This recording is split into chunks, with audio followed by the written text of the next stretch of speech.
तुम्हारा काम सिर्फ कर्म करना है, फल की चिंता मत करो। इस वचन से हमें यह सीखने को मिलता है कि हमें केवल अपने कार्य पर ध्यान केंद्रित करना चाहिए, न कि उसके परिणाम पर। जो व्यक्ति अपने मन को नियंत्रित करता है वह हर स्थिति में शांत रहता है। यह उपदेश ध्यान और मानसिक शांति की महत्ता को बताता है। मनुष्य अपने ही मन से अपने मित्र या शत्रु दोनों बनाता है। यहाँ यह बताया गया है कि हमारा मन ही हमें सफलता या असफलता की दिशा में मार्गदर्शन करता है। परिवर्तन ही सृष्टि का नियम है। तुम उसे महसूस कर सकते हो, परंतु पूरी तरह से समझ नहीं सकते। यह उपदेश बताता है कि परिवर्तन अनिवार्य है और हमें इसके साथ सामंजस्य बैठाना चाहिए। जब तक आत्मा का अवबोधन नहीं होता, तब तक हर व्यक्ति कर्मों के अनुसार फल भुगतता है। इस वचन में कर्म और उनके परिणामों का महत्व बताया गया है। आत्मा न तो जन्मती है न मरती है। यहाँ यह बताया गया है कि आत्मा शाश्वत और अमर है, यह जन्म और मरण से परे है।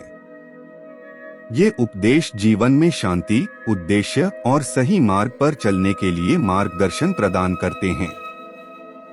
यहाँ और कुछ अनमोल वचन, उत्तम उपदेश भगवद गीता से। जो व्यक्ति अपने क्रोध को जीतता है वही सच्चा विजयी है। यह उपदेश बताता है कि क्रोध पर विजय प्राप्त करने वाला व्यक्ति असली शांति और संतोष प्राप्त करता है। संभाव और संतुलन में ही सच्ची योग्यता है। यह हमें सिखाता है कि हर स्थिति में समान भाव बनाए रखना और संतुलित रहना आवश्यक है।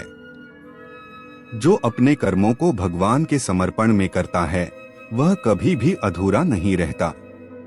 भगवान के प्रति समर्पण और विश्वास से जीवन में सच्ची सफलता मिलती है। हम जो सोचते हैं वही बन जाते हैं। यह उपदेश यह बताता है कि हमारे विचारों का हमारे जीवन पर गहरा प्रभाव पड़ता है, इसलिए सकारात्मक सोच जरूरी है। मनुष्य अपने कर्मों का फल भोगता है, इसलिए कर्मों में निष्कलंकता और ईमानदारी रखो। यह उपदेश हमें यह सिखाता है कि निष्कलंक कर्मों से ही सही परिणाम मिलते हैं। जो सत्य में स्थित रहता है वह हर परिस्थिति में शांति और सुखी रहता है। यह उपदेश सत्य के मार्ग पर चलने की महत्ता को बताता है, जो हमें आंतरिक शांति और सुख की प्राप्ति कराता है। जो व्यक्ति अपने हृदय में प्रेम और दया को बनाए रखता है वह भगवान का प्रिय होता है। भगवान के प्रति सच्ची भक्ति प्रेम और दया में समाहित है। ये उपदेश जीवन में संयम, सच्चाई और शांति की ओर मार्गदर्शन करते हैं।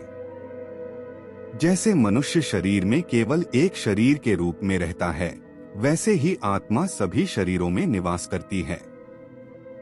यह उपदेश बताता है कि आत्मा शाश्वत है और सब में समान रूप से उपस्थित है। तुम्हें कर्म करने का अधिकार है, लेकिन कर्म के परिणामों पर नहीं। यह हमें यह सिखाता है कि हमें अपने कर्मों में ईमानदारी और पूरी लगन से काम करना चाहिए, परिणामों के बारे में चिंतित नहीं होना चाहिए। जो लोग अपने मन और इंद्रियों पर नियंत्रण रखते हैं वे ही सच्चे योगी होते हैं। इस वचन में योगी बनने के लिए आत्मनियंत्रण की आवश्यकता को बताया गया है। जब मनुष्य परमात्मा से प्रेम करता है तब वह सभी जीवों में परमात्मा को देखता है। यह वचन प्रेम और भक्ति के महत्व को दर्शाता है। किसी भी स्थिति में न तो खुश रहना और न ही उदास होना ही योग है।